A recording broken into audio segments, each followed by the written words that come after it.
It was 6 in the morning. I got a knock on my door, a really loud knock, and I thought it was my dad who had locked himself out or something. So I opened it, and it's the LED flashlights and the really obnoxious bulletproof vest and the dragging me out into the cold when I'm in my pajamas. That was not fun. They seemed pretty shocked by the sarcastic, belligerent, angry teenager that they dragged out of bed that day. I don't know if it's just that I was 19 or that I was a girl, but they didn't expect this.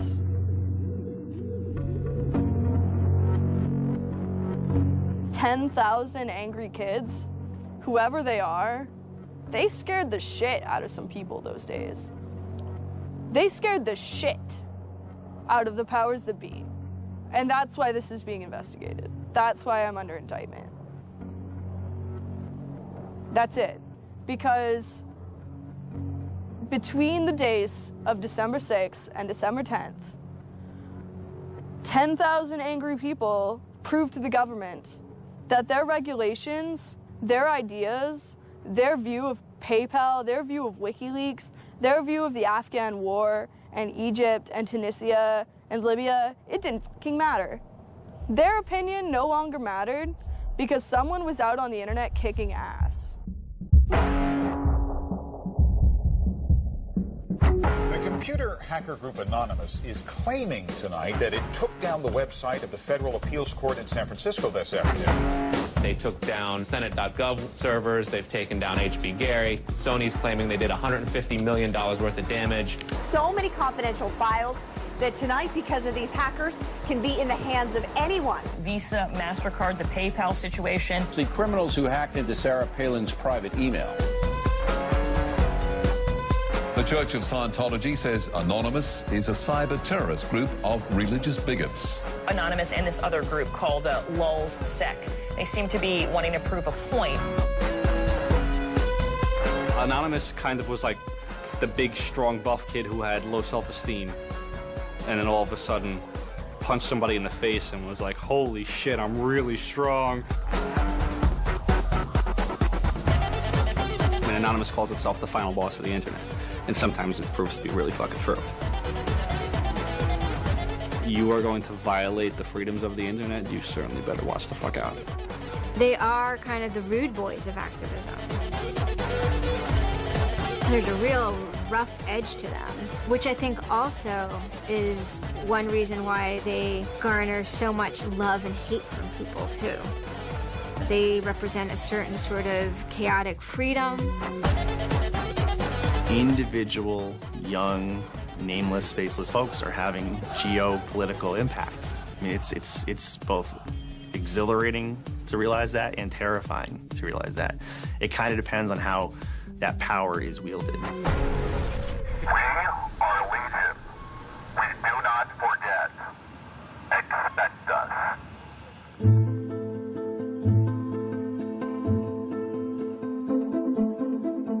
We stand for freedom. We stand for freedom of speech, the power of the people, the ability for them to protest against the government, to right wrongs. No censorship, especially online, but also in real life. We have members throughout society and all stratas of it worldwide. Yet we have no leadership. It's one voice. It's not individual voices. That's why we don't show our faces. That's why we don't give our names. We're speaking as one, and it's a collective. Good timing. I would love to live in a country where the government fears its citizens and not the other way around. But right now, plenty of anonymous actors are in hiding because of fear of reprisals by the government. I've been called many things. There's unpatriotic. That we're just a bunch of children sitting in our parents' basement. I got called a terrorist sympathizer. We've been called kids, we've been called cyberbullies, we've been called hooligans, and, you know, sometimes those words aren't entirely unfair, but this is a serious political movement. No one, you know, in the general public really seems to get it. What they don't seem to get is that the ability for Anonymous to be everything and anything is its power. Anonymous is a series of relationships. Hundreds and hundreds of people who are very active in it and who have varying skill sets and who have varying issues they want to advance and who are collaborating in different ways each day. They're a little bit like a prism or kaleidoscope. They've got many different facets and many different sides. Of course, when you spend enough time with them, you start to get a sort of feel or texture that's not just random, right? Yet it's very multifaceted, very rich, which does span from the quite lighthearted to the very, very serious. Bob Dylan had a line in a song just saying, to live outside the law, you must be honest. They might do something which isn't technically correct, maybe it's not legally correct, but they're doing it for purposes that in their minds at least are ethical. People who know what they're doing, who share an ethos, who have a commitment to exposing and humiliating the man, who have a very low tolerance of lies and what they perceive as evil on the part of overweening power structures. They share information, they share tools and techniques, and they are currently having a very good time. The hacker culture, as we know it, really sprang from one place. It was MIT, and it was specifically the people in the Model Railroad Club, the Tech Model Railroad Club. Hacking originated as humorous pranks. When the guys at MIT put a Volkswagen up on top of the dome of the building, and people woke up and saw the car up there in the morning, or they measured a bridge by the body lengths of somebody. I would say his name was Brian, and discovered the bridge over the Charles River was, 822 Brians. These are funny things. That's where hacking originated, and it migrated into engineering and computer communities. It's witty, it's pranks. Basically, Microsoft and Apple both got their entire start off computer crime. Bill Gates stole pretty much all of MS-DOS. Steve, Jobs, he was creating boxes to defraud the phone company, I always saw hacking as implicitly political. But hackers, whether they're conscious about it or not, whether they're explicit about it or not, make a statement about how we should treat information. And some years after my book came out, one of the people I wrote about, Richard Stallman, got very publicly and explicitly political about open software. He believed that software should be free. Free as in freedom, not free as in beer, as he put it there. Behind it, whether misguided or not, there's a political impulse. Hacktivism was a term coined by a group called Cult of the Dead Cow. The Loft had an interesting relationship with the Cult of the Dead Cow. There was 3 members that were in both organizations. And we kind of kept like the serious security research that they would do under the Loft name. And if they were doing some sort of just goofy stunt-like things, they would do it under the Cult of the Dead Cow name. Because the Cult of the Dead Cow was really kind of sort of like a propaganda type of organization. They had a guy who was the minister of propaganda. They're kind of merry pranksters. Like, everything they did was completely over the top. They would dress up like Mr. T sometimes. They would do rap songs at DEF CON, like a rap performance. One of the guys there, I think his name was T-Fish, short for Tweety Fish, coined the term hacktivism because he saw one of the things his group was doing, which he called hacktivism, was writing software that people in other countries could use to communicate securely, even if their government was spying on them. So the principle was freedom of expression. It was everyone should have access to the internet. Everyone should be able to communicate and get their message out on the internet. Even more important in countries where there was repressive regimes, that if you said something against the regime, they would come and take you away, and you weren't saying it anymore. A good place to start are with what has often been called virtual sit-ins, which use the tactic of a denial-of-service attack. Denial of service has been around for a long, long time. The equivalent of like if you for some reason wanted to disrupt a bus service, right? You can hire 1,000 extras to all go and like line up at the bus station, right, and get on the bus. And so that anyone who was really trying to get on the bus couldn't do it, right? It's as simple as that. When you stop trying to visit, website goes back up, no permanent damage. And this tactic has been used by a number of different groups. Probably the most famous is the Electronic Disturbance Theater. Another really interesting case happened in Germany, where a group of activists got together who wanted to protest the fact that the airline Lufthansa were using their planes to deport immigrants, and they would take down the site. And in fact, eventually the German courts ruled that this was a legitimate form of protest. From airport security to subway bag checks, there's no question it's a new world post 9/11. It's worse now for humans post 9/11 because intrusion and surveillance, which is always going to be misused by those who can misuse it, has created a different kind of society in which freedom to move unobserved is a privilege only of the rich. Privacy is a privilege only of the rich. Hackers see the technology giving them sanction to buy that privileged exclusion as well. Intrinsic to the technology is the power to self-transcend and get out of the hump of the bell curve and move forward to a par with the masters of society and do battle with them on an equal level playing field. That's activism. Anonymous grew out of what's known as 4chan.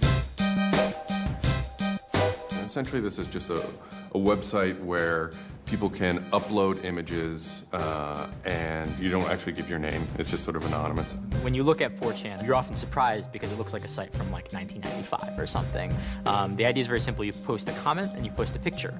And you can post under your name or anonymously. And it's separated into boards about particular topics. So there's a topic on anime, there's a topic on weaponry. There's like a 4chan board for origami, and you just upload interesting pictures of origami.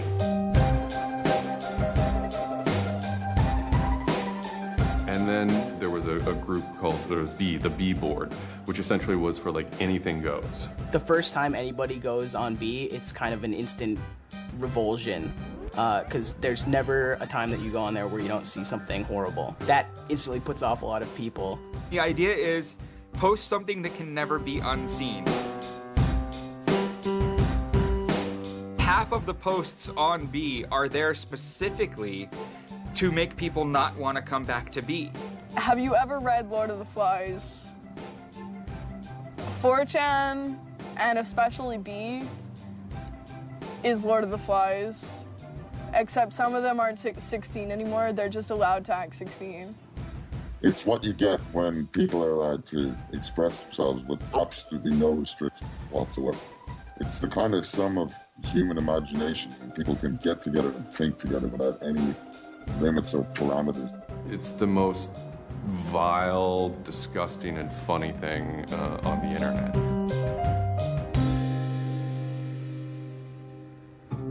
4chan was founded by Chris Mootpool when he was very young, maybe 15, in the early 2000s. He started 4chan because he was a big fan of Japanese animation. Chris Mootpool is the sweetest kid you've ever met in your life. He's small and he's got these sort of like tiny features, and he runs the most disgusting website in the world. What I think is really intriguing about a community like 4chan is just that it's this open place. As I said, it's raw, it's unfiltered, and sites like it are kind of going the way of the dinosaur right now. They're endangered because we're moving towards social networking, we're moving towards persistent identity, we're moving towards a lack of privacy, really. The B board, that's the exact opposite of Facebook. Facebook, like, you're supposed to be like who you are, and there's sort of one model, which is that like you're friends with people, right? In 4chan, you're totally anonymous nobody. And anonymous speech is, a lot of it's ugly, but not all of it is, right? It is actually sort of a place where people can be honest. One of the important things about 4chan is to have a thread that really explodes and lasts for a long time. If it doesn't, then it disappears. It's a site that's not archived. So it creates conditions for anything that grabs attention at some level. And so humor and grotesqueness as a result are quite good for that. I'd rather just be referred to as anonymous, I guess, in any interviews, because I have some docs out on me. 4chan's just where I went to. I grew up on it, and I lived there. That's just what I did for fun. It takes a thick skin to enjoy it. But, you know, as long as you're not offended, you'll occasionally come into something really cool or really creative on 4chan. I think the most interesting thing about it is how you can watch memes evolve. You'll see something posted one day, and then a week later it's got 50,000 derivatives of it. A meme is basically just an idea. It's kind of like a gene, but in the realm of the idea. A lot of the great internet memes that we all know and love, you know, lolcats, right? You know, little cats doing funny things, and then they have, you know, Icon has cheeseburger, right? All that stuff seems to start in this like petri dish that is 4chan b-board.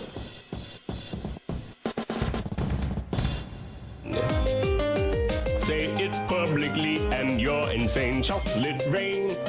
Name any meme from the last about 6 years, and I'll bet you either in its first posting ever was on 4chan, or at least one of its earliest revisions that became what it was on 4chan. I can see the food situation is so we'll be on our way. It's basically the best breeding ground for internet culture, and as far as I'm concerned. With your neighborhood insurance rates, chocolate rain. 4chan is also very known for acts of trolling. Trolling is a fucking art. Trolling is getting the person you're talking to get as pissed off as they possibly can, and for no reason except for your own enjoyment. Maybe you're trying to illustrate a point, but it's mostly for your own enjoyment. For them, it's funny that like people think the internet is serious business, and if people think the internet is serious business, it's a troll's job to make their life terrible. The idea of anonymous came initially as a joke. I mean, somebody suggested that what if the whole site, what if 4chan, what if B was just one person? And what if that's just one guy called Anonymous sitting somewhere, and you're just reading all these posts by one guy? And it kind of looks like that from the outsider's perspective. I mean, there's no way to tell the difference. It might as well be one guy. Fox News did a very famous segment about it. They call themselves Anonymous. They are hackers on steroids, treating the web like a real-life video game, sacking websites, invading MySpace accounts, disrupting innocent people's lives. And if you fight back, watch out. Destroy. Die. Attack. Threats from a gang of computer hackers calling themselves Anonymous. I've had 7 different passwords, and they've got them all so far. Anonymous hacked his site and plastered it with gay sex pictures. His girlfriend left him. She thought that I was cheating on her with guys. As long as I can think back, Anonymous have done some pretty off-color things in the name of getting cheap laughs, you know. But, I mean, that's part of the culture. They get what they call lulz. Lulz is a corruption of LOL, which stands for laugh out loud. Anonymous gets big lulz from pulling random pranks. For example, messing with online children's games like Habbo Hotel. Habbo Hotel was this online community where you had an avatar and you walked around and talked to other people. It was kind of like an early version of, you know, World of Warcraft or Second Life or any of those virtual worlds. What the people on B did was invade Habbo Hotel, created, you know, thousands of avatars. They all had this one uniform of a black guy with a big afro wearing a black suit.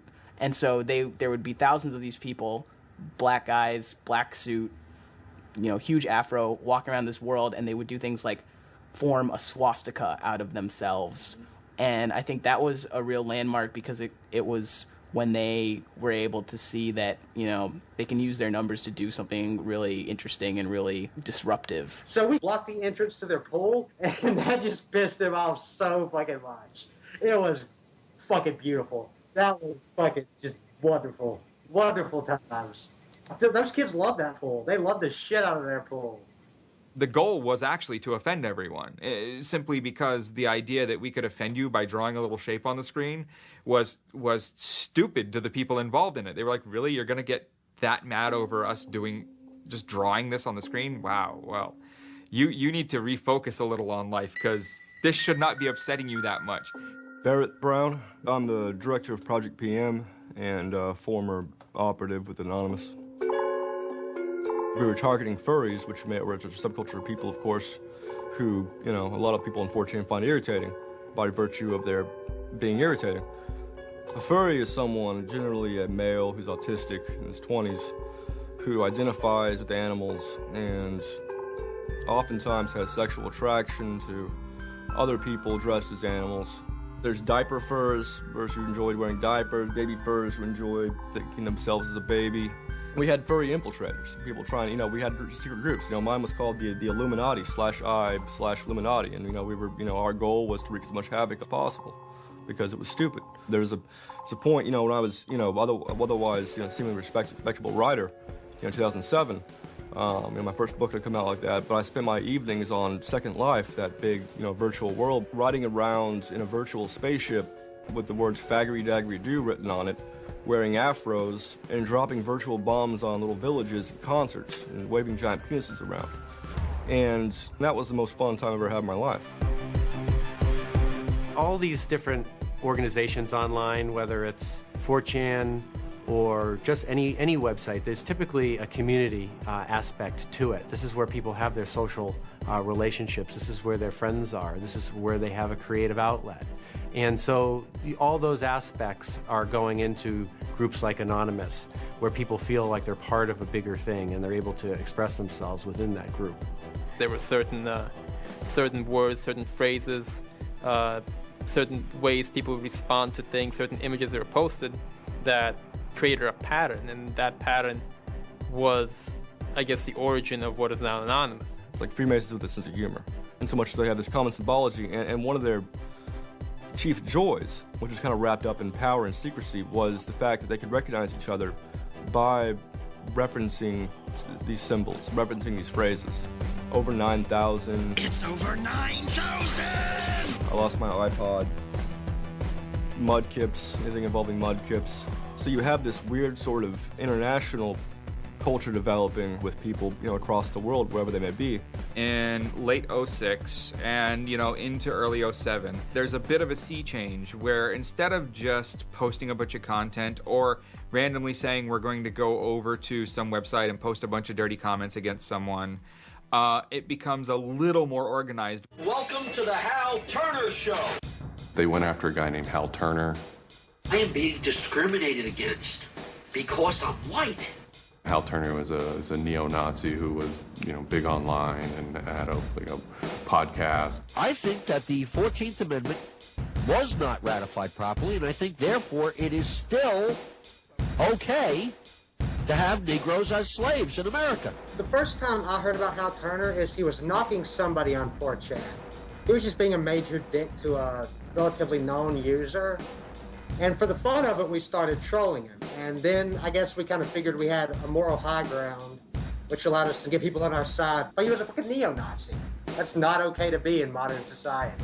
You're not allowed to do that. And there's a million neo-Nazis out there. But he started picking on our dudes, so we had to go to our dude's fucking defense. And it just so happened that he was a neo-Nazi, so that's a bigger reason that he's a fucking dickface. I'm like, yeah, screw that racist son of a bitch. Let's do this, So I joined in, and I made some of the phone calls, and, I played around on the chat thing on his website and posted in the threads and whatnot. Who are you? Where are you calling from? Hola, this is Pedro. Spick, don't San Diego. Don't call my radio show anymore, you filthy spick animal. The college that I you're go on the Hal to Turner Show. has begun an integration program where they try and purposely lower standards to bring more blacks and quote unquote diversify the campus. And by the end of the next 5 years, they intend to bring over 9,000. He was just a horribly racist radio personality who seemed to handle it well when you called in. Like, he could handle being berated by Anonymous. And that made it very interesting. It made it a bit of a challenge. It wasn't some guy who just either crumbled or stopped answering the phone. It was a guy who would yell back. I don't see where you're going with this. Where I'm going is, I believe Barack Obama is genetically incapable of exercising the power necessary to govern the most complicated nation on earth. That's where I'm going with this. And I think part of the reason he's incapable of doing it is because of racial genetic inferiority. Is that clear enough for you? No, you changed the subject again. Wait a second, you asked Hal me... Turner wasn't the first, actual person that, Anonymous had caused trouble for, but the circumstances ended up being significant. They DDoS'd his website, stuff like that, costing him thousands of dollars, bandwidth fees. We DDoSed him, which is overflowing his server with packets and fake information. And then we kind of trolled him in real life. We sent countless pizzas to his house. We signed him up for escorts on Craigslist. We sent a bunch of pallets of industrial materials to his house, which he ultimately had to foot the bill for. And basically we destroyed his ability to pay for his radio show, and that took him off the internet. He was super pissed. And then they ended up getting some real hackers to help them out. This wasn't sort of pranks. They actually were able to get into Hal Turner's private servers and his mail servers, and find some interesting emails that he was serving as an FBI informant, which if you're a right-wing neo-Nazi, is not a good thing to be. And obviously him being an FBI informant, and also his reaction, his sort of douchebaggy reaction to the raids, damaged his credibility within the white nationalist scene, which is a shame. Hal Turner's gone. He's been prosecuted by the feds for threatening judges. It wasn't supposed to be different, but it ended up being different. People who observe Anonymous see this group called Anonymous going after this white nationalist and say, oh, hey, look, Anonymous must be some kind of activist organization. So by virtue of those people joining Anonymous, Anonymous becomes more of an activist organization. What follows is a period of confusion and anger in which the original Anonymous people, the sort who want to keep Anonymous as this nihilist little, ridiculous group, are upset that now, that the most terrible thing on the internet is now becoming a force for good all of a sudden. Anonymous has never been about getting media attention or getting all of this attention towards it. I mean, it's a community, a pretty sometimes insular community that just kind of kept to itself, made jokes and made content. But that was, of course, changed completely. Just turned completely on its head when Chinology started. Anonymous began to become less of just a culture, people who wanted to perform pranks, and more of the internet's first army. I'm Mike Vitale, and my handle is Seth Dude. Now, this is January 2008. Anonymous is strong now. We're not a little dinky fucking group anymore. This is millions of people worldwide, and we're watching. And then Scientology stepped in with a big target on its chest.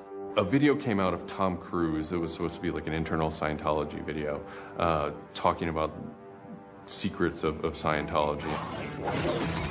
Being a Scientologist, when you drive past an accident, it's not like anyone else. As you drive past, you know you have to do something about it because you know you're the only one that can really help. It talks about you're the only one who can stop, bad things from happening. And so this is kind of widely mocked online. It circulated like wildfire. There's nothing part of the way for me. It's just... These people found it humorous and goofy. And the Church of Scientology went into their legal mode, and they threatened websites with lawsuits if they didn't pull down the video. Instantly, the Scientologists post a DMCA, Digital Millennium Copyright Act. And this is a way that if you own content, you can go to video sites, upload sites, and have your content pulled when someone uploads it illegally. So Scientology's always at odds with the internet, always trying to legally bully people out of fucking them over on the internet. They always did that. And then here they are trying again, but you know what? Anonymous saw that, and they said, oh, you guys just fucked around badly. You're trying to censor our internet. Are you trying to take a joke away from Anonymous? You don't do that. What these people did, in this case, these Greg Hausch and these other people, was they decided, we can probably harness Anonymous in this case and target Scientology. A few Anons, a few people on 4chan posted, hey, we should grab that video and post it on a few other sites. And I was one of the people in that thread talking about it. And we got the original source of the video by reaching out to the person behind the accounts and everything. We start posting it. The surprising thing was how fast they were DMCAing them on every site.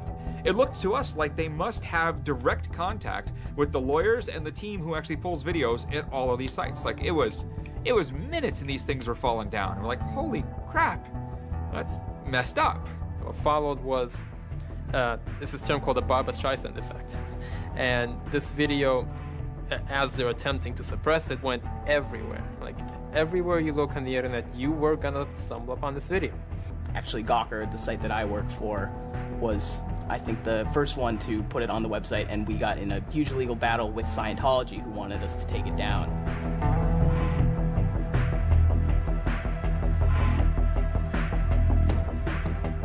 A guy joins the channel, and he says, you should all look at Gawker. So we go over to Gawker, and the strangest thing has happened.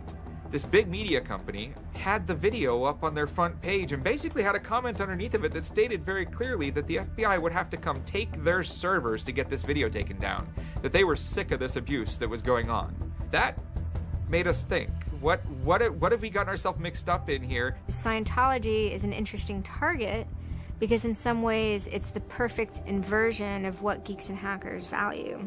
At so many different levels: science fiction, intellectual property, discourses of freedom, science and technology. It's very proprietary, it's closed. And so in some ways, if you had something like a cultural inversion machine and you stuck geeks and hackers in there, you'd get something that looks a lot like Scientology. So it's quite offensive, and there's a real pleasure in attacking your perfect nemesis. We're just such polar opposites, with them being secretive and us hating secrets, and them being so inclusive and us being, anybody could say they're anonymous, and most importantly, how fucking self-important they were. They thought they were fucking untouchable. They thought that they were like their own little church mafia and shit, And Anonymous will, it's like a play toy now. We're gonna make you guys look stupid as shit. What really kind of dared us and set us off about Scientology is specifically the treatment of their critics. Anybody who says anything bad about Scientology is automatically some sort of criminal, some sort of crazy person, a drug addict. It's just that kind of mentality, that kind of, like, if anybody says anything bad about you, we're gonna fuck you over in the worst possible way. It resonated like this feeling of disgust within us. That was a big problem. That was the big problem. The censorship aspect of it. The audacity of this cult, this creepy cult, to go into our territory and tell us that we can't post this? No, fuck them. No, it's not gonna happen. And people who knew what Anonymous was to begin with were like, oh my god, Anonymous is going to go to war with Scientology. This should be really interesting. Especially because it's two weird-ass groups. I mean, I've been an Anon for a long fucking time. I know Anonymous is really strange. They're weird, and the stuff we like is weird, and it's really not mainstream at all. Now you have Scientology. Also really weird. A lot of crazy shit goes down. Anybody on the outside who's seeing this is going, let's watch these two retards fight. Like, both their pants are going to fall down, they're going to triple, and then it's going to hurt everybody, and it's going to be hysterical. And what happened was all these people who were geared up, the infrastructure was built to war with other Anons, said, you know what, fuck it. Everybody's going to get together and pound the fuck out of Scientology. And then that's when 4chan kind of reared into action, really reared into action. And they started to troll the Church of Scientology. And this took the form of pranking the Dianetics hotline, ordering pizzas. Every fax number we get, we're sharing them all. Every number we get, we send black pieces of paper on a loop until we sold their ink. I go to call them on the phone, and it's busy. And that's their main fucking Dianetics hotline. Their Dianetics 800 number, you can't get through because Anons have completely fucking clogged it and just probably saying stupid shit. The whole idea was just you call them just to keep them on the phone. What's an Elron? How do I Dianetics my face? They were not expecting that, and they couldn't handle it.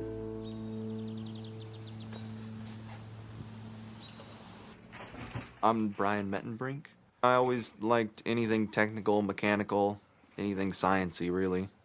Computers do what you tell them to. They don't all of a sudden start doing weird stuff, and if they do, it's probably your fault. And I always like that, they're perfect, really, in a way.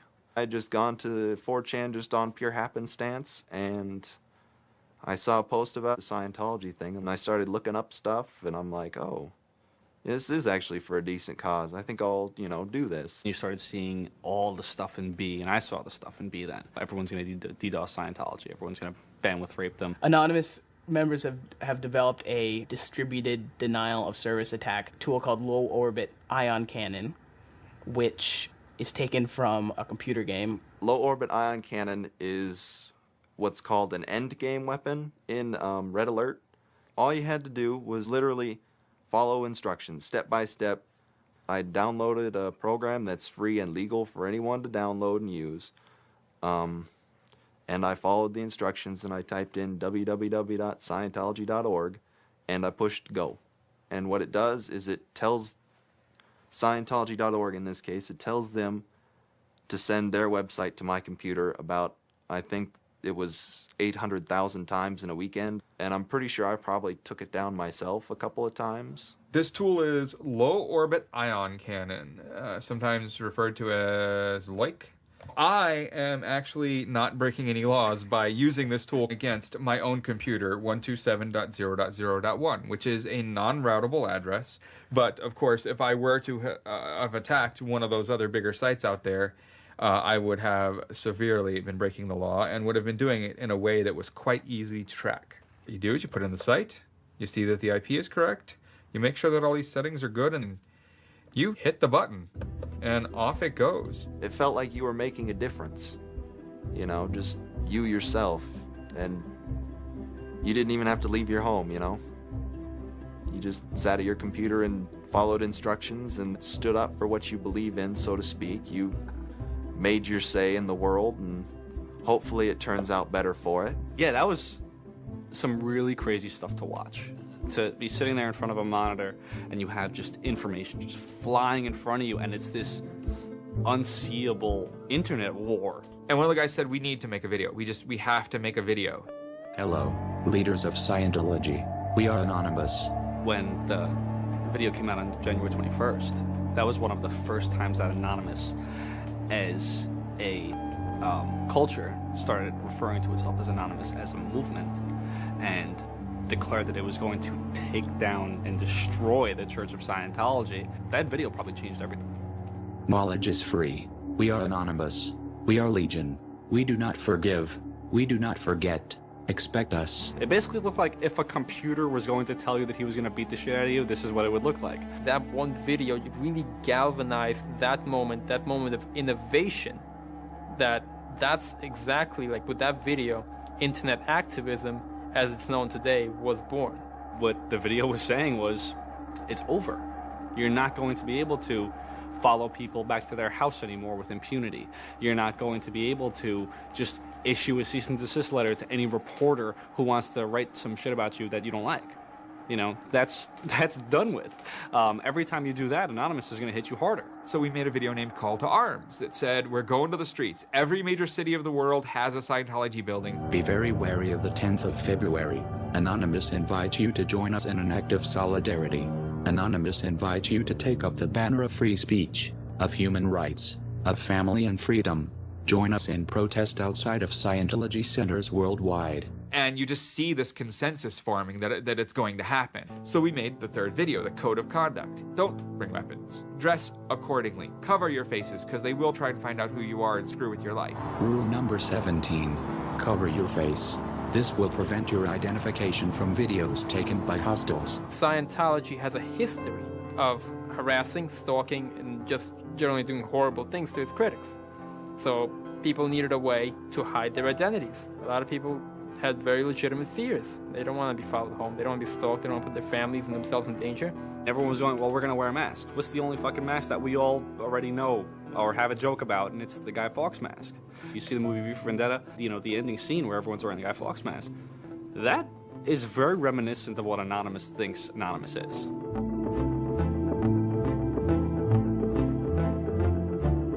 We wanted to represent anonymity in some way when it moved into real life. I think that the Guy Fawkes mask was one of the most natural things to happen. It is the idea that none of us are as cruel as all of us. You have this massive crowd of people who are anonymous that is going to fight against a bigger thing and win. Even after watching the video, it's like, yeah, this is great, but who's actually gonna do it? Who's gonna step up? Are people actually gonna get out of their house? And I guess we were really affected by the stereotype of of that whole community. They're being internet nerds, too afraid to leave their mom's basements. I figured maybe 15 nerds from every city somewhere might show up and wear their masks at a building for a while and leave. No one thought that they were going to come out. This is me on the way there. I haven't slept. Very fucking tired. And I remember going to the park that day, and it's really fucking early in the morning, which I thought was a bad idea. And I'm smoking a cigarette, and I'm looking around like, where the fuck is everybody? There's nobody here.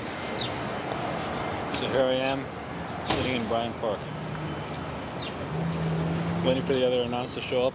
I remember thinking like, oh fuck, like, am I gonna be the only one in the park? Am I gonna walk to Scientology with fucking 6 or 7 people? Which totally defeats the entire purpose of this, because now they could single me out, you know? Then I get up and I start walking around and I see there's a lot of green balloons over there for some reason. On the other side of the park, there was like fucking 200 people. There was Guy Fawkes masks everywhere. And I'm like, holy shit, this is huge. There's a fucking lot of us. That's pretty good. I had no idea how many Anons there were until we started moving. And it just fucking got bigger. I remember walking through Times Square, and everybody in Times Square was an Anon. Like, and you know, this is like a fucking 1,000-person per like fucking minute foot traffic area, and everywhere I'm looking, I'm seeing fucking Anon symbols. It was fucking wild. It was really wild.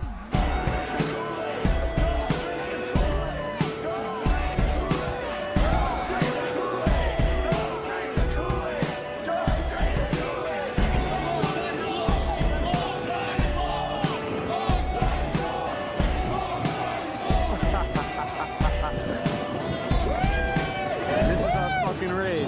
Hell yeah! So we start getting numbers in. And Sydney.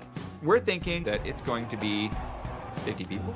And before 10 a.m., before even time, there's already 50 people there. And there's still streams of people walking down the streets. A couple hours into it, you know, because I didn't go to bed until 1 in the morning, you know, you're looking at Sydney as, wow, there's 250 people in Sydney. The cops are estimating higher than that for their reports. What just happened? Adelaide, Perth, and Melbourne happened. And, you know, over 200 at each of them. We nearly broke 1,000 leaving Australia. Now, the next protest was Tel Aviv, which had actually gotten its first Scientology building a week before this. There were Palestinians and Israelis at this protest, both holding their flags, and at one point they actually switched flags and held up each other's flags and whatnot. It was awesome to see. I call our guy in London, Britanon, and I say, hey, what's going on there? And he's like, did you just get out of bed? I said, yeah, I haven't even turned on the computer. I just figured I'd call you. And he said, we've got 600 people, and the cops are really, really mad at me. All the major cities were having hundreds of people come out. Massive. Clearwater had like 300 people. I don't think anyone beat out LA. I think LA had over 1,000 people. The thing that happened was something completely different, and hundreds of people from every city just swarmed the streets. It was kind of overwhelming, a little even scary, but scary in a good way. Soon, you know, we're at around the 10,000 mark, you know, and we were joking the whole time, over 9,000, you know, one of those memes. It was too surreal. It was not believable. You go by what name? We are anonymous. It was very empowering, especially after people saw the thousands of people showing up. This was it. We owned the world at that point. You've got lolcats, and you've got rickrolling. You've got all these other things that Anonymous has been involved in. Then, you know, take us a month later, and, you know, 10,000 people were just in the streets. And in every major country in the world, in every major city in the world. And what the hell just happened? What changed? You know, who flipped the switch? The world looked very different to me at that point. We all met each other. The idea of an Anon is you're fucking alone until you get to 4chan, you know, and then these people all think like you know, and all of a sudden you're not alone. You are with fucking 500 others, you know, they all know the same jokes as you. They all clearly have similar interests as you. Here's your culture. You meet your own people finally.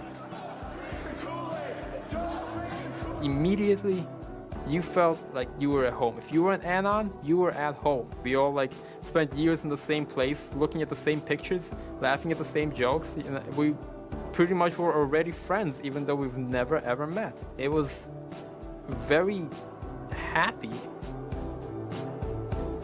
It's perhaps a little surprising. It's not just preteens or teenagers. There's a far more even mix of males and females than you would imagine otherwise. Everyone always figured Anonymous was a very male, thing, but it wasn't like that at all. There's some fucking hot girls come through. Like, there's some really, you'd be surprised. And there were a lot of these so-called guys who weren't socially good. They were very awkward. They still lived at home at 23, half of them virgins. And I'll tell you, the amount of those people who got laid from these protests happening is in the thousands that would not have for years probably. That's why those protests were so important. It was a chance to finally meet other people that were previously anonymous and unknown, and hence it was the moment of the end of their anonymity. Scientology, they kind of fought back, so to speak. They posted stuff online. While claiming they are peaceful, in less than 3 weeks, anonymous members made or encouraged 8,139 harassing or threatening phone calls, 3.6 million malicious emails, 141 million hits against church websites, 10 acts of vandalism, 22 bomb threats, and 8 death threats against members and officials of the Church of Scientology. They basically antagonized, really, is what they did, which is really one of the things they're great at. They wanted to find me. They did. They hired PIs. They started taking pictures of us, threatening to sue us. People were getting followed. People were getting followed home. It'd be a regular thing for someone to say, oh, I had to lose someone on the subway. I saw someone from the Scientology Center, and they were following me. They would follow us to our houses, try to intimidate us, send us cease and desist letters. They had a PI hand deliver a cease and desist letter from a very expensive lawyer. It was a double message there. It was a, hey, we know where you live, and we know your name, and here's something from our lawyer. Just these old tactics that they used to fight the activism they faced before the internet were completely ineffective against Chanology.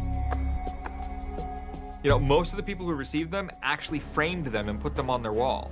I've seen multiple of them framed and put on the wall. Mine's sitting in my closet somewhere in a box. They don't care to actually use the legal system to get you thrown in jail. They care to use the legal system to get you to stop. I did the whole low orbit ion cannon stuff, and then I pretty much just went about my life after that for probably, I think it's 6 months, and then the FBI showed up here at my parents' house where I wasn't, looking for me. 2 men got out of the car and took their jackets off and laid their guns on the front seat and came up to ask us if Brian was home and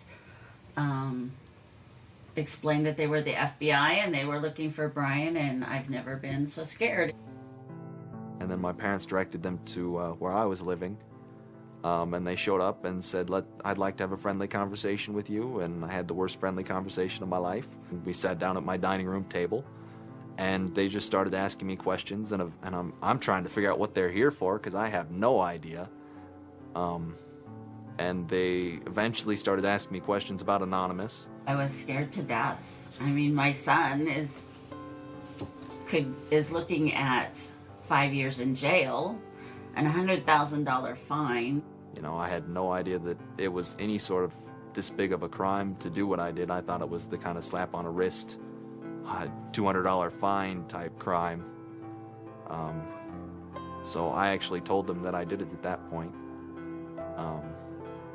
Then it went from there. But yeah, I would have never ever believed that the maximum punishment for this was 5 years in prison.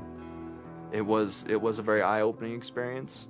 I had a little bit of trouble accepting it, knowing that I could go to prison for 5 years. Knowing that I would be in prison from age 20 to 25 for this, you know, I thought that was a little bit extreme.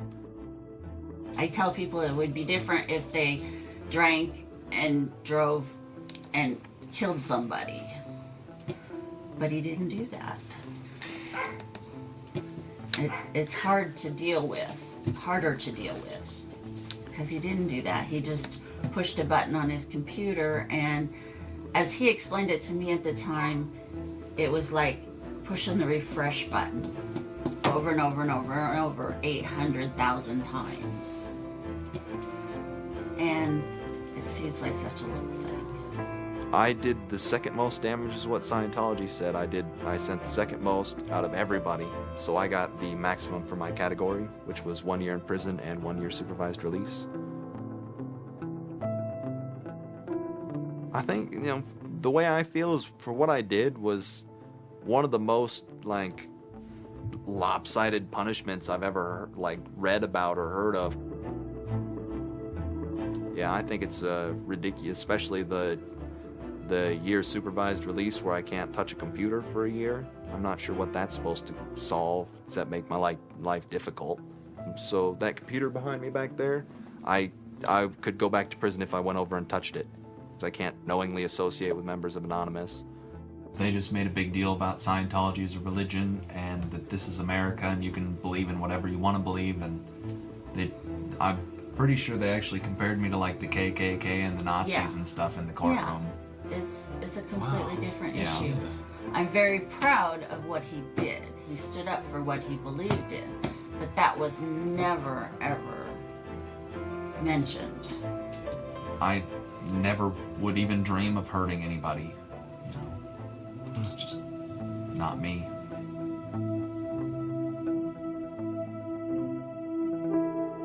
Prior to Anonymous, critics of the church still had to be very, very careful because of the aggressive lawsuits that were launched against academics, journalists, and other critics. I would say that era is over.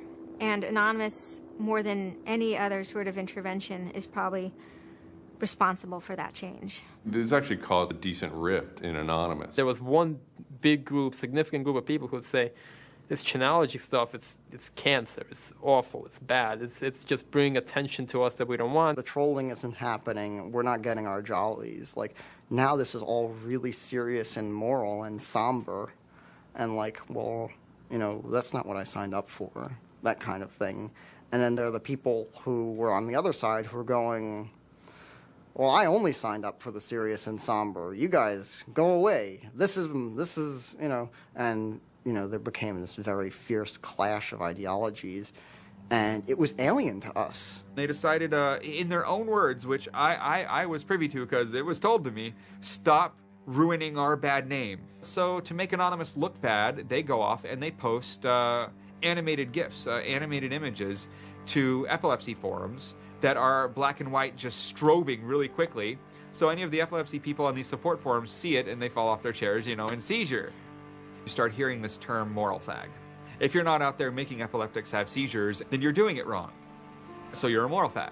Which is what I am, a moral fag. Those who want to use Anonymous as, you know, as a tool for good in some sense, rather than just doing what we used to do, which is distribute video games. One Anon said it well once. There is no leader. Their ops have momentary leaders, de facto leaders. I like to describe this with the picture of a bird swarm. Everybody's flying very, very quiet. Suddenly one bird flies into the other direction and the mass fly into the same direction following that person. It's totally okay to say, I'm sorry, I don't take part. When Chinology was running full force, it was like a kid stretching for the first time and actually seeing the real power. It's the teenage period, actually, trying, Operation Pitstorm. Operation Titstorm. Australia over the past couple of years has been relatively malignant in their attitude towards internet freedom compared to other Western countries. A guy named Tux wanted to attack the Australian government, in retaliation for upcoming internet censorship laws. And one of them involved banning pornography with women with small breasts for some reason. So that was the first time that Anonymous went up against the government.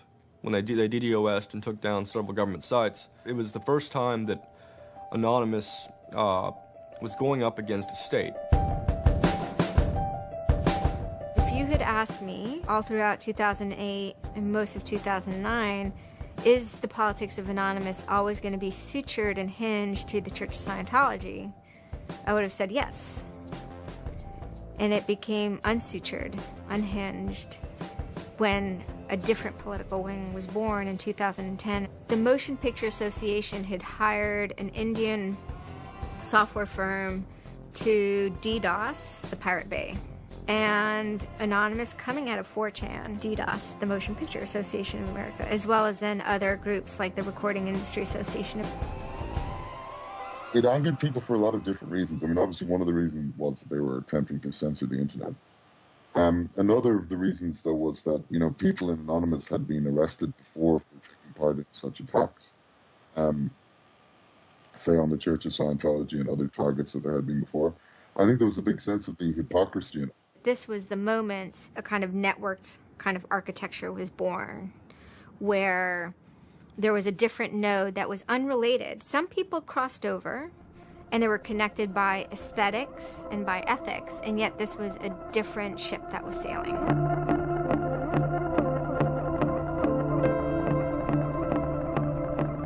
It is our task to find secret abusive plans and expose them where they can be opposed before they are implemented. The interesting thing about someone like Assange is that he actually also sprang from, you know, a hacker culture. It's a mentality of spreading information.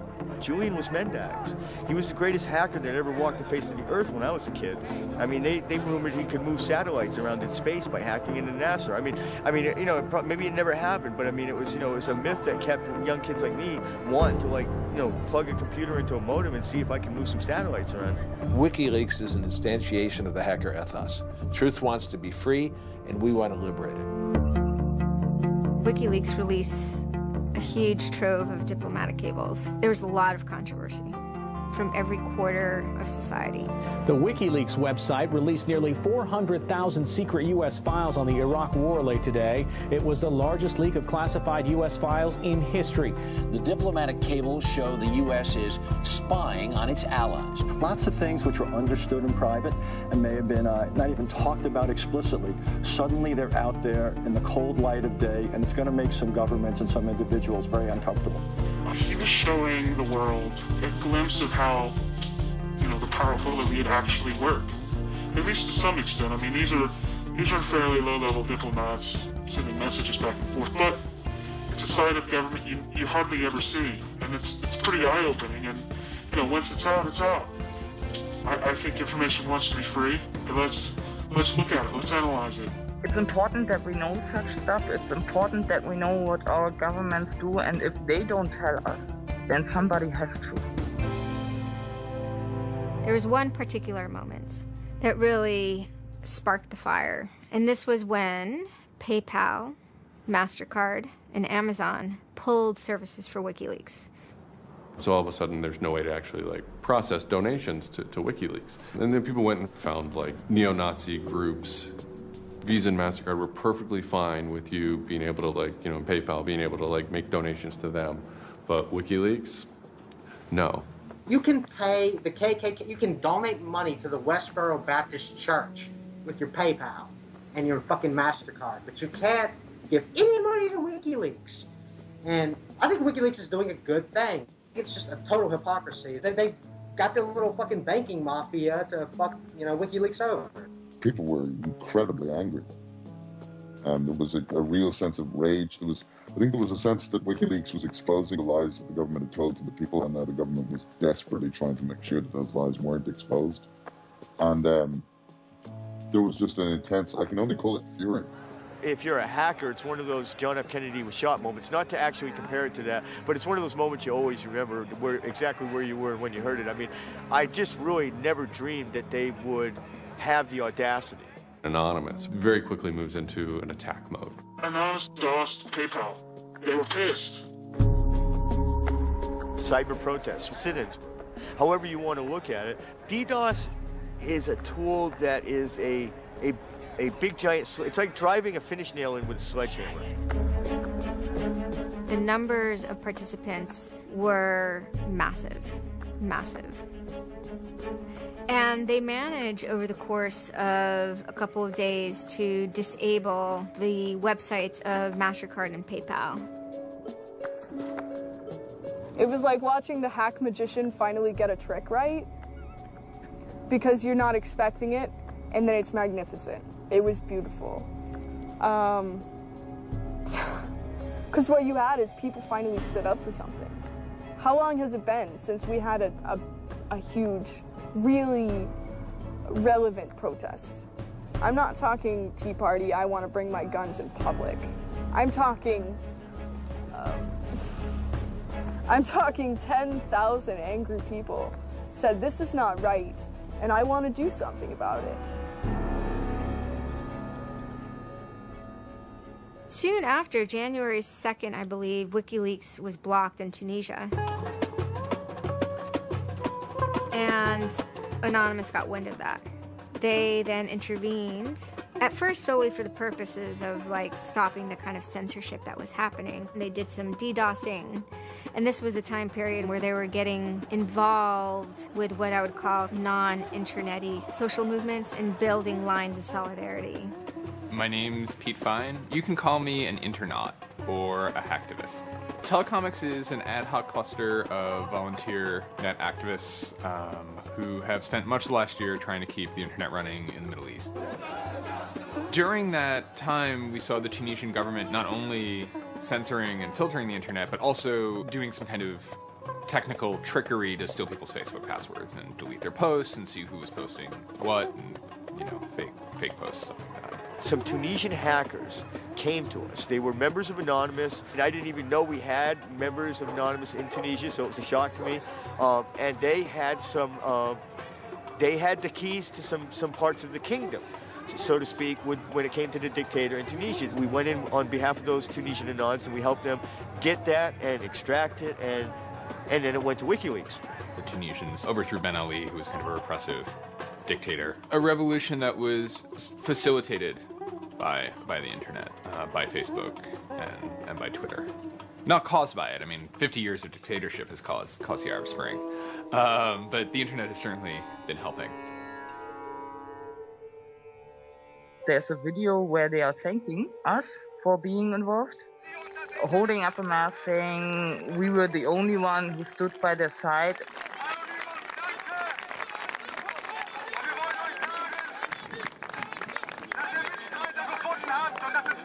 For me, it was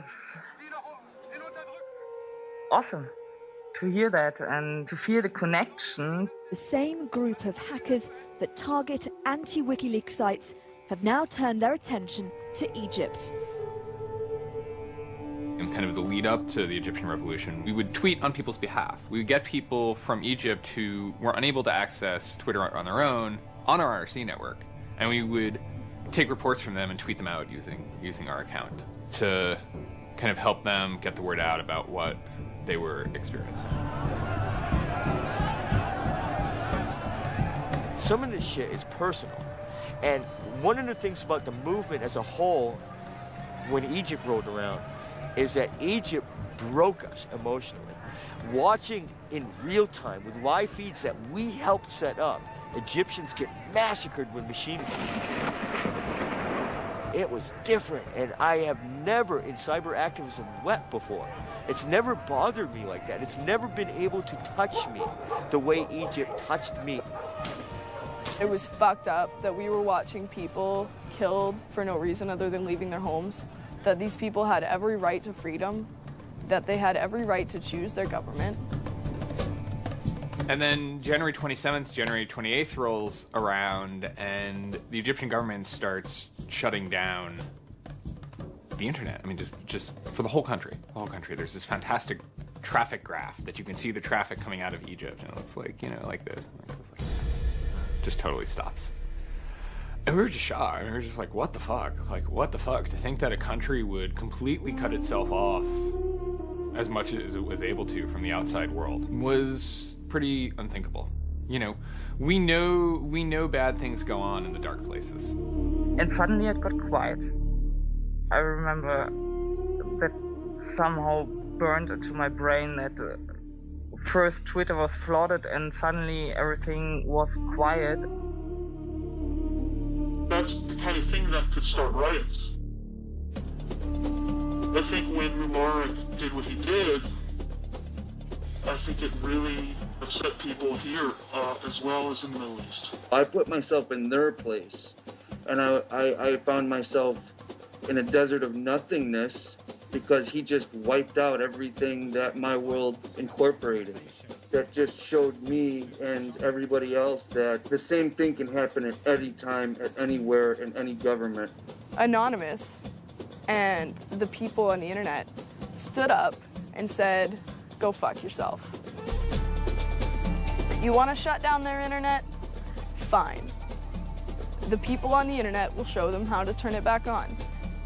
It's almost like the internet as an actual thing. It's like the internet is a living thing. It's like a conscious thing that gets up and says, no, you can't do that. A lot of my friends helped with encryption, helped people on the ground in those countries validate SSL keys and certificates, and really showed them how to subvert their government and become free. And then Telecomics started to tweet connections to the internet, dial-up connections. In Egypt, the care package we put together included some kind of our comms information, the ham radio and dial modem details. In total, we helped coordinate and run about 500 dial-up modem lines. We also Googled up treatments for tear gas and other kind of basic medical treatment and found folks who could translate that into Arabic. Sort of put this together in a nice one-page PDF and fax, and off it goes. I think the most effective thing was shutting down government websites. We're taking your dictator's web pages down. It is cyber warfare at that point. When you're dealing with a dictator like that that's killing people, all the gloves are off. We are going to not just take your websites offline, we are going to destroy your every communications. We are going to wreck you like a nation state would wreck you. In Cairo, Egypt, the crowds are shouting and screaming.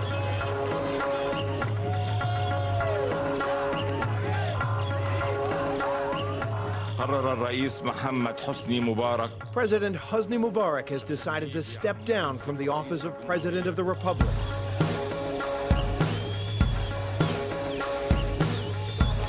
When Mubarak left, it was a hell yeah moment. People can rise up, people can make a change. And I think for a lot of people in America, it was the first time they had seen people rise up and take down their government and say, we're sick of this shit. We're sick of the oppression. We're sick of living as slaves to your power. We had Egyptians come thank us as we're doing this stuff, and I said to them, like, look, you guys just get our back if stuff goes down here. Although it was awesome and it was one part we were fighting for me it was quite clear that it's not the end of the story. That it's not suddenly changing into rainbows and nine cats or whatever, but that we now have to watch even more. The FBI is now investigating Anonymous, a loose collection of rogue, tech-savvy hackers credited with bringing down the websites of MasterCard and Visa last December. So there were 40 raids back then. They seized computers, cell phones, and this kind of technical apparatus, sometimes including, in the case of a 19-year-old girl lived with her family, it took her parents' stuff too. There's always been a sort of cat-and-mouse dynamic, not just in relation to the feds, but also to these sort of groups that have appointed themselves as guardians of the Republic. And there's groups called like Backtrace Security, which is made up of a couple of deranged people who, I think for personal reasons, have grievances against Anonymous. I've been threatened by people who are former Secret Service agents who now run private security companies. Suddenly, on February 5th, a Financial Times article comes out that we all see. And it's quoting this guy named Aaron Barr, who's the CEO of HP Gary Federal, which is an intelligence contractor. And Aaron Barr is telling his Financial Times journalist, Joseph Min, that he's been secretly monitoring the AnonOps server where all this is going on, and has done so for several weeks, and using his own custom brand of information operations techniques, has managed to identify the alleged leadership of Anonymous, including 25, quote, lieutenants, unquote, some sort. We have to see this document. Everyone wants to know. We don't need to destroy him. We don't need to destroy his company. We just need to see the document, and we'll decide what comes next after looking at the document. So they get it. It was unbelievably easy to get into that network. And my name was on there as a screen name, and Greg Hausch was listed there by a screen name. The fact of the matter is, what he told Financial Times was, everything he told them was demonstrably untrue, and very much hilariously so. He had to be shut up. It had to be proven to the world that this guy was a retard and that his information was in no way valid. Now, to put that in hacker terms, Anonymous is a hornet's nest, and Barr said, I'm going to stick my penis in that thing. In a mere 24 hours, he was owned, pwned completely by a small group of participants who basically went on a hacking rampage. Faster than you can say, get these hornets off my penis. Anonymous took down Barr's website, stole his emails, deleted the company's backup data, trashed his Twitter account, and remotely wiped his iPad. And he had just reached the Hammam high level on Angry Birds. The HB Gary hack brought about 70,000 emails. Probably the most important ones had to do with a proposal that HB Gary had already formulated. It was packaged up as a nice PowerPoint presentation. Kind of act as privatized agent provocateurs, where they were going to discredit WikiLeaks. HB Gary was proposing submitting fake documents to WikiLeaks, and then when discovered as fake, the error could be called out and it would discredit WikiLeaks. Right.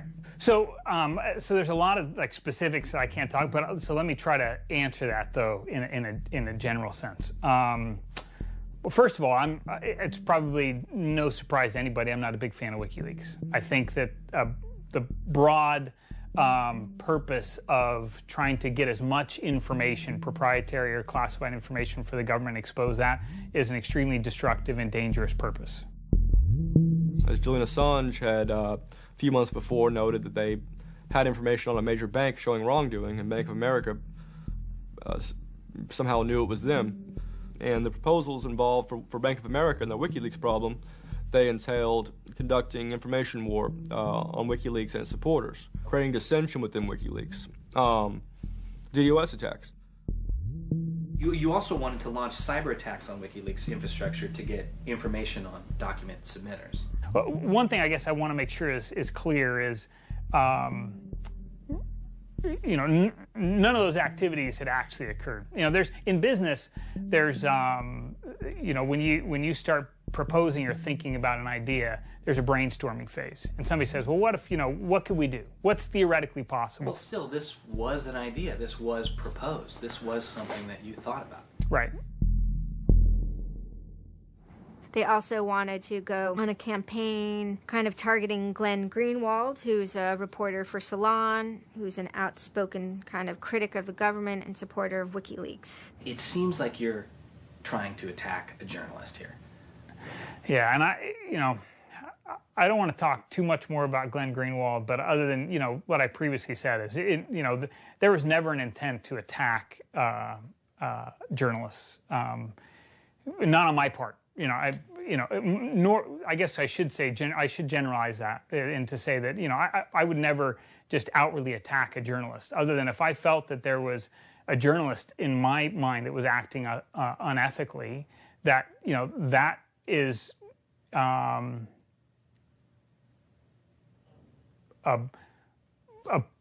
that's a fair game for having a public discussion about. They were walking a very fine ethical line at points, and in many cases, the mass opinion is, no, they stepped well past it. I will not support broad theft of information released to the public, because that's nothing but destructive. if somebody has information that's been stolen from them, and whether or not WikiLeaks encouraged the theft of that, or whether or not it was just put in their lap, still they're threatening to release the information that is the private property of another organization. So your choices are to just allow that to happen, or to try to stop it. How offensive is too offensive? We've certainly seen a lot of strategy coming out of governments across the world now saying, publicly admitting that they need to develop better offensive strategies in cybersecurity, because defense as a whole isn't enough. It never is enough. Some of the most important things that have had the most far-reaching influence and have been the most important in terms of what's been discovered, not just by Anonymous, but by the media in the aftermath, is the result of hacking. That information can't be obtained by the traditional journalistic process, or it can't be obtained or won't be obtained by a congressional committee or a federal oversight committee. For the most part, that information has to be, obtained by hackers. After this had happened, although only a small number of people had participated, the collective mood was exuberance within Anonymous. It was a kind of moment of the lulls being recharged, which people were excited about because people felt like the lulls had been running low during the Middle Eastern protests. And so it was a moment of great triumphalism within Anonymous. Anonymous is currently targeting Sony's website. We are doing this because Sony is currently suing people for making features the PlayStation originally had available to the public.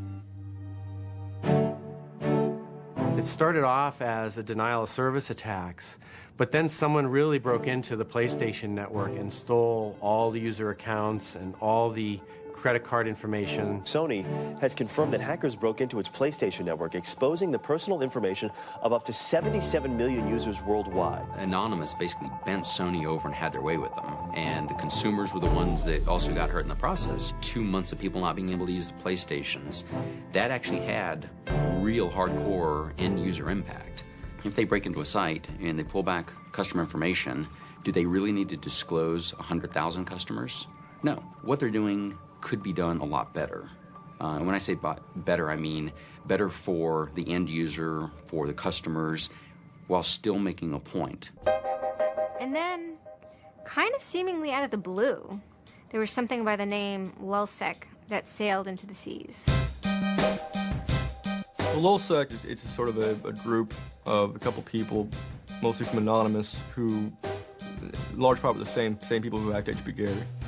And they decided to form this little group and just carry on operations sort of outside the purview of Anonymous for a while. They hacked whatever they wanted, they released whatever they wanted. It's almost like they had no rules. They just said, this is what we're going to do. We're going to stir up the cart. We're going to get some trouble. We're going to make some waves. And they did. What they did was they put on a play. Not high arts, not lowbrow either. It wasn't particularly, let's just say, grotesque. Their symbol was a kind of cartoon caricature of the Monopoly man with a monocle and a cigarette. There was a lot of iconography of boats and ships, pirate motifs, and then, of course, a cat. Chaos and mayhem. Right now, it's probably one of the right things to do. Some of the things LulzSec did in the court of public opinion were less noble. Private citizens were being doxxed, or the credit card numbers that could have been redacted. You could still make your point without actually, giving up people's personal details. So the court of public opinion swayed that LulzSec had crossed lines that maybe the previous manifestations had not. Collateral damage, such as the release of docs and people's personal information who are just caught in the crossfire, really, of an anonymous confrontation, is something that a lot of anons don't really support. There was a lot of, infighting about it because their way, wasn't really our way. We will not attack the media. PBS's Frontline runs a documentary on mainly focused on Bradley Manning, the alleged leaker to WikiLeaks. And for a lot of Bradley Manning supporters didn't like it. They felt it was a little too psychologizing, right? It was like looking a little bit more like his personal life than like why does he leak the documents and what the documents actually meant. They hacked a website putting a story that Tupac and Biggie had kind of escaped the world of celebrity fame and attention and retired quietly and discreetly in New Zealand. Also, when they attacked PBS, you know, that gave me the creeps, you know. As a journalist, I'm not too thrilled with the idea of someone judging that we don't like you to write that. We don't like your reporting, so we're going to shut down your website. I'm uncomfortable with that. It could be me, and I could be writing something about a group that they didn't like. And, you know, hey, I'm happy to sit and talk with them about it, but, you know, don't shut my website down.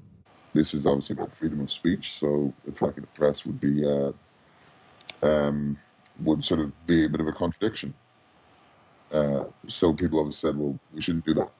And obviously LulzSec had a completely different agenda, so they had no problem doing it. They sort of saw themselves going out there, breaking into like anything, everything, governments, corporations, police departments,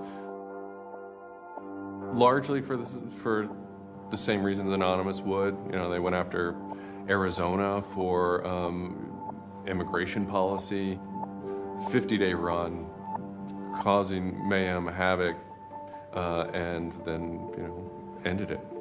The computer hacking group Lulz Security has announced it's disbanding, saying it had achieved its mission to disrupt government and corporate organizations for fun. I call this whole thing the rise of the chaotic actor. It's not like the first time we've had hacktivism, but we're definitely seeing like a renaissance in it. And chaotic could be chaotic good, neutral, or evil. You know, if you go back to the old Dungeons & Dragons charts. And some people see Anon-Ops initially, let's stick with Anonymous, as chaotic good. They saw Operation Payback, or they saw attacking Scientology, and they say that's good. It's like Robin Hood, right? Chaotic good. Outside the system, but doing something good. Other people saw Anon as chaotic evil, like the Joker. They just want to see the world burn and doing potentially irreparable damage. And the truth is, yes, it's the entire column of chaotic.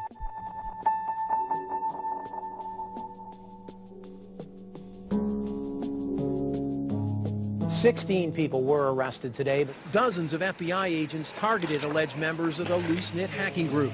Armed with search warrants, agents hit 6 homes in New York, along with locations across the country.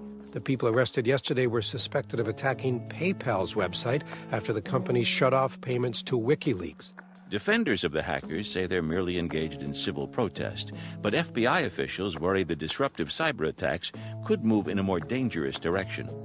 So the FBI shows up at 6 in the morning, and it was really obnoxious. And I remember being frustrated and angry because there was nothing that I had done that would have justified an FBI search warrant. They came and guns blazing, all this other good stuff, busted down the door. I immediately just dropped down to the floor, 180, didn't want nothing. I wasn't trying to fight nobody. Theory of the case is they were, you know, they flooded, quote unquote, a number of people flooded access to PayPal, thereby creating economic distress to a protected corporation. End of story. This is not a case involving identity theft, involving outing emails, involving violating privilege, involving theft of services, involving, you know, shutting down business. It is a pure case of internet or cyber sit-ins. I think when Barack Obama gets on television and says, flood the switchboard, shut down the Republicans, send the message, that's legal. And even if you accept what the theory of this prosecution is, it's no different. This is an electronic sit-in at its finest. If you're a pedophile, the average is 11 years. If you're a computer hacker, the average is 15. And I think that's ridiculous. So, yeah. I mean, no, that's ridiculous. I mean, you can go molest children and get less of a sentence than you would for breaking into someone's phone. Even if you accept what the government is saying is true, what is important is that people are participating in the process. It is very much the process. It is sitting in a counter in Selma, Alabama, 500 Freedom Riders refusing to allow people to go and sit in at a segregated lunch counter. They write books about that stuff. It is demonstrating in a street corner saying no to a war. It's just a different, it's just a different vehicle. It's the same results. For 9 months I ran from my indictment, but they busted me. I went to jail, I bonded out, and then I held a news conference, you know, because as risky as that was and against my lawyer's advice, I wanted the world to know some fucking things about what's going on. I didn't want the feds to have the only voice in the dialogue. This document alleges that I am the notorious hacker activist known to the world as Commander X. I am Commander X.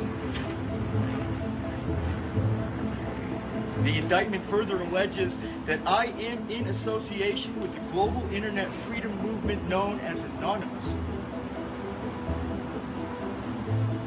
And I say yes, I am immensely proud, humbled to the core, to be a part of the idea called Anonymous. You know, I would never compare myself to people like Gandhi or Dr. Martin Luther King, but they were one person, and they were willing to go out and change the world. And their messages live on every day, through everybody.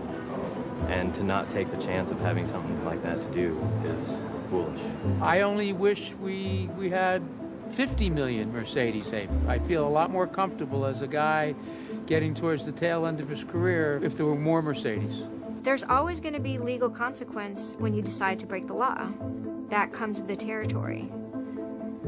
And it would be naive not to expect that. The question is whether the punishment will be proportional to the crime. And I suspect it might not be. People will be watching very closely to see how these cases proceed, on what grounds, and whether there's any room during the trials to think, especially of the denial of service attacks, as a legitimate form of protest. So much of our lives are now configured, at least in part, on the internet, so we better start thinking about how we claim parts of the internet as spaces that we can also protest in. This is the point in history at which you decide whether or not protesting is possible online. You can stand up and you can say freedom of speech extends to online. We have the right to not be monitored by our government because of our opinions. It's up to you. You're in the position of Huck Finn. Do you remember Huck Finn at the end of the book? He's told he's got to take that slave and give it back. Two things will happen if he doesn't. One, legally, he'll go to jail because Jim is property. Two, he'll be damned eternally and burned in hellfire because he's an evangelical environment in Missouri. And Huck smokes his corncob pipe all night and thinks about it, and next morning he says, well, damn it, I'll go to hell then. In other words, he discovered that in order to be an expert at ethics, you had to transcend the legal and sanctioned religious appropriate truths of the day in order to access the meta-truth of both legality and righteousness. Well, hackers see themselves as Huck putting down that corncob pipe and saying, all right, I'll go to jail. All right, I'll go to hell. But I'm going to do the right thing. I suppose the question you really want to ask is, would I do it again? And honestly, after thinking about it, I felt that I did what was right. I had a belief, I still do, that what I did was the right thing, and hopefully someone got some good out of it. You know, I'd love to think that maybe I stopped someone from joining a cult, you know. Probably wouldn't tell on myself next time, but, you know, I don't think I would have changed a single thing other than the whole talking to the FBI thing. Yeah, just the little detail that kind of changed everything, yeah. I'm angry. Occasionally I have small breakdown moments of terror, but I haven't stopped believing what I believed. I haven't stopped wanting to fight. I haven't stopped caring.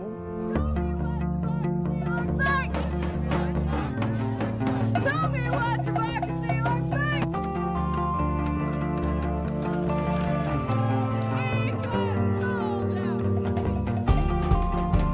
I don't think this whole issue is a technical hacking thing. This is more about human philosophy and psychology. What's motivating us? Why is there so much unrest or disenfranchisement or anger that would lead people to want to take matters into their own hands and join these? Whether you think it's bad or not is irrelevant. It's not going away. I have stood upon the mountaintop known as Anonymous and looked down on a world inflamed with revolution.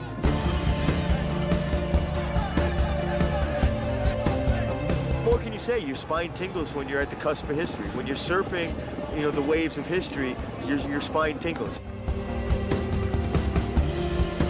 There's a lot of people in Anonymous who feel very deeply and very sincerely about their contribution towards democracy around the world. And I think that's one of the main things that I'm most proud of about Anonymous. There are things that I'm not proud of about Anonymous, but we stand against censorship and we stand against oppressive governments, even our own. It's a very noble thing.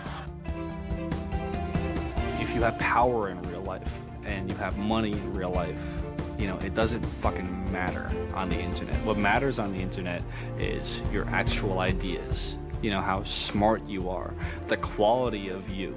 And when certain organizations, they want to extend their real life power onto the internet, it's not going to fucking take because of Anonymous. And history teaches us that change simply doesn't come with flowers. It doesn't work. If they say I'm a criminal, damn, well, then I will be one. Anonymous is an evolving thing. It's like a phoenix. It might occasionally catch fire and burn to the ground, but it'll be reborn from ashes. It'll be reborn stronger.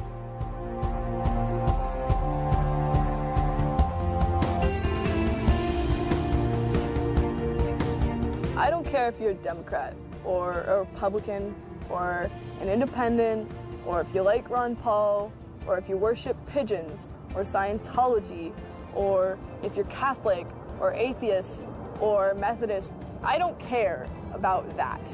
Your opinion matters. I don't care if I disagree with it. I don't care if I hate your guts. Your opinion matters.